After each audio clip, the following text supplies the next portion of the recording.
के रूप में उन राज्यों में एक स्वस्थ प्रतिस्पर्धा आगे बढ़ी है। और आस्था का सम्मान इस कदर, विरासत का सम्मान कैसे होना चाहिए, अगर उसके कुछ उदाहरण देखने हो तो काशी में आइए, काशी विश्वनाथ धाम आपको देखने को मिलेगा। आप अयोध्या में आएंगे, 500 वर्षों का इंतजार समाप्त हुआ, एक नई अयोध्या के दर्शन होंगे।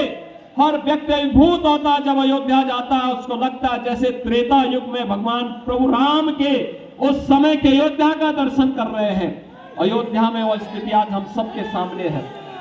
प्रयागराज महाकुंभ के दर्शन हो रहे हैं। आप उत्तराखंड में जाएंगे, केदारपुरी के दर्शन करेंगे, भव्य और दिव्य केदारपुरी। मध्य प्रदेश में जाएंगे तो बहनों और भाइयों, महाकाल का महालोक के दर्शन वहां देखने को मिलते हैं। ये डबल इंजन सरकार की ताकत है और डबल इंजन किसी सरकार की ताकत का एहसास कराने के लिए, आपको आह्वान करने के लिए कि दिल्ली के अंदर डबल इंजन की सरकार बनाओ, बुनियादी सुविधाओं भी पाओ और दिल्ली को फिर से इंद्रप्रस्थ बनाने की दिशा में अग्रसर होइए। दुनिया की सुंदरतम नगरी बनने का गौरव इस दिल्ली को प्राप्त होना चाहिए, राष्ट्रीय राजधानी को प्राप्त होना चाहिए। यहां रहने वाली 3 करोड़ की आबादी को भी बुनियादी सुविधा प्राप्त करने का अधिकार होना चाहिए। अच्छी सड़कें मिले, पब्लिक ट्रांसपोर्ट की बेहतरीन सुविधा प्राप्त हो, शुद्ध पेयजल की सुविधा हो, स्ट्रीट लाइट मिले, पेयजल की सुविधा यहां के नागरिकों को प्राप्त हो, शुद्ध पेयजल हो, सीवर लाइन व्यवस्थित तरीके से बिछाई जाए। इसके लिए अपने उत्तरदायित्व का निर्वहन केवल डबल इंजन की भारतीय जनता पार्टी की सरकार कर सकती है। और इसके लिए प्रधानमंत्री मोदी जी के नेतृत्व में जैसे भारतीय राज्य सरकारों ने कार्य करना प्रारंभ किया है, उसी तर्ज पर दिल्ली के अंदर भी भारतीय जनता पार्टी की सरकार बने। इसके लिए यहां पर दिल्ली की जनता ने अरविंद केजरीवाल जी लोकसभा चुनाव में एक ट्रेलर दिखाया है। 7 की 7 सीट भारतीय जनता पार्टी के कमल चुनाव चिन्ह को खिलाने का काम की है।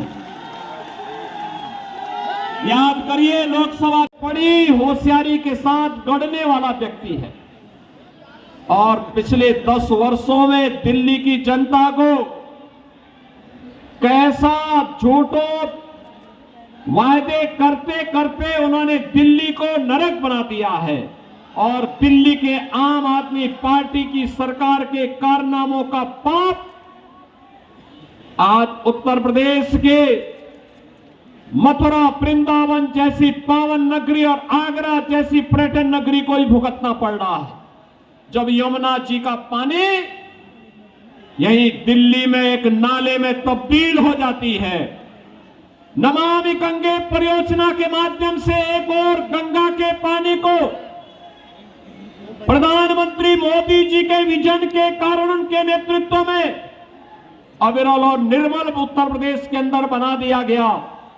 उसका परिणाम है कि प्रयागराज में आप जाएंगे, कल आपने देखा होगा कि उत्तर प्रदेश सरकार का पूरा मंत्रिमंडल, 54 सदस्यीय मंत्रिमंडल ने संगम में डुबकी लगाई। एक साथ आनंद की अनुभूति, पुण्य का लाभ हमने प्राप्त किया।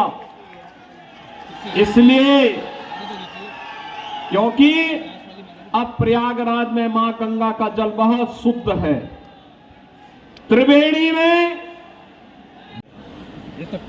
जब मैंने सड़कों पर गंदगी का ढेर देखा, कूड़ा पड़ा हुआ है, प्लास्टिक से सड़कें पटी हुई हैं, गंदगी का ढेर जगह जगह लगा हुआ है,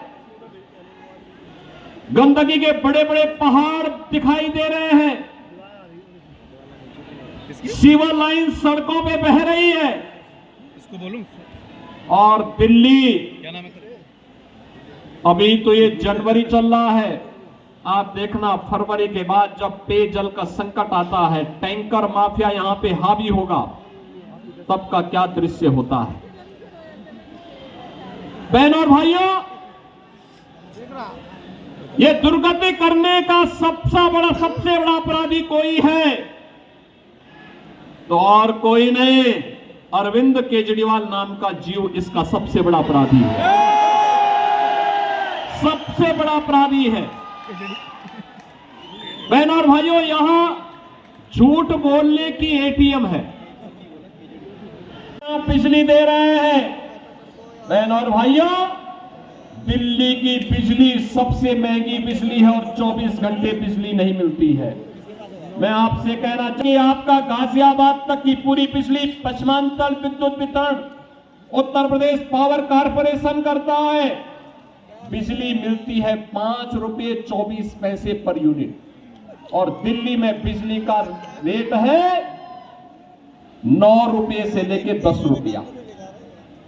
अनुमान करिए, हम लोग मेरठ हो या गाजियाबाद 24 घंटे बिजली दे रहे हैं, लेकिन दिल्ली में बिजली की कट बहुत ज्यादा है, पानी नहीं है, जन सुविधाएं नहीं है।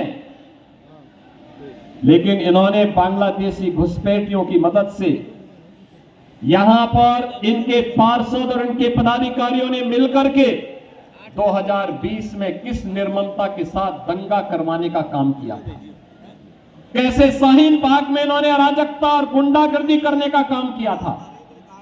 बहनों और भाइयों, मैं तो केवल आपसे एक बात कहना चाहूंगा, आज भारतीय जनता पार्टी की डबल इंजन की सरकारें जिन राज्यों में हैं, उन राज्यों में आप देखिए, वहां आपको स्वच्छ वातावरण मिलेगा। रोकने के लिए कोई प्रयास नहीं किया। इनका तो एक ही उद्योग है, इन्होंने ओखला में और दिल्ली के अंदर हर महत्वपूर्ण स्थलों पर इन्होंने बांग्लादेशी घुसपैठियों को बसाने का काम किया। आपने देखा जामिया मिलिया और उसके आसपास के क्षेत्रों में उत्तर प्रदेश सरकार की सिंचाई विभाग की जमीन पर भी इन्होंने,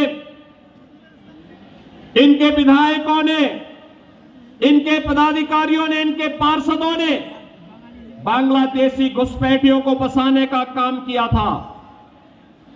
मैंने 2-3 बार बातचीत करने का प्रयास किया कि भाई उत्तर प्रदेश सरकार की जमीन पे मत बसाओ, लेकिन जब इन्होंने जबरदस्ती किया तो मुझे उत्तर प्रदेश से बुलडोजर भेजना पड़ा था उनको हटाने के लिए। और बहनों और भाइयों, मैंने उनको वहां पूरी निर्ममता के साथ अपनी सरकारी जमीन खाली करवाई और फिर उसे बैरिकेड करके उत्तर प्रदेश की पीएसी को वहां तैनाती दे दी है कि भाई अब आप यहां रहिए। दिल्ली की जनता के लिए कोई इंस्टीट्यूशन बनेगा, कोई सुविधा बनेगी, हम वहां पर उनके लिए जमीन उपलब्ध करवाएंगे, लेकिन विदेशी घुसपैठियों के लिए 1 इंच जमीन हम लोग दिल्ली के अंदर नहीं देंगे।